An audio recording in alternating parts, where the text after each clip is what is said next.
আসসালামু আলাইকুম এভরিওয়ান। আশা করি সকলেই ভালো আছেন। আমার হাতে একটা ফোন দেখতে পাচ্ছেন। এই ফোনটার সমস্যা হচ্ছে ফোনটা নো সার্ভিস। অর্থাৎ সিম ঢোকালে সিম পায় না।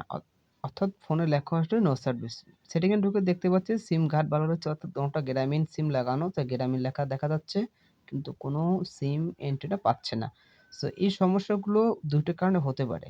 ১ নাম্বার Redmi ফোনের ক্ষেত্রে আপডেটের পর এই সমস্যাগুলো বেশি দেখা যায়। আপডেট দেওয়ার ফলে যদি যেকোনো সমস্যা, আমি আবারও বলি আপডেট দেওয়ার পর যদি যেকোনো সমস্যা দেখা দেয়, যেমন ফিঙ্গার পাচ্ছে না, নেট চলছে না, ওয়াইফাই চলছে না, ইত্যাদি সমস্যা যদি দেখা দেয় তাহলে অবশ্যই সিপিইউ রিবোলিং করা লাগবে।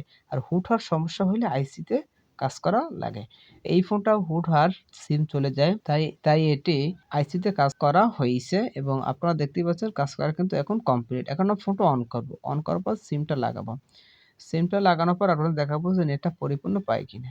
দেখতেই পাচ্ছেন আলহামদুলিল্লাহ নেটটা কিন্তু পরিপূর্ণ পাচ্ছে। আমি আবারও সেটিং এ ঢুকে আপনাদেরকে দেখাবো। দেখতে পাচ্ছেন এই দুটোটা কিন্তু গ্রামীণ শো করতেছে এবং পরিপূর্ণ নেট কিন্তু পাচ্ছে। সো ভিডিওটা ভালো লাগলে একটি লাইক দিয়ে পাশে থাকবেন। সবাই ভালো থাকবেন। আল্লাহ হাফেজ।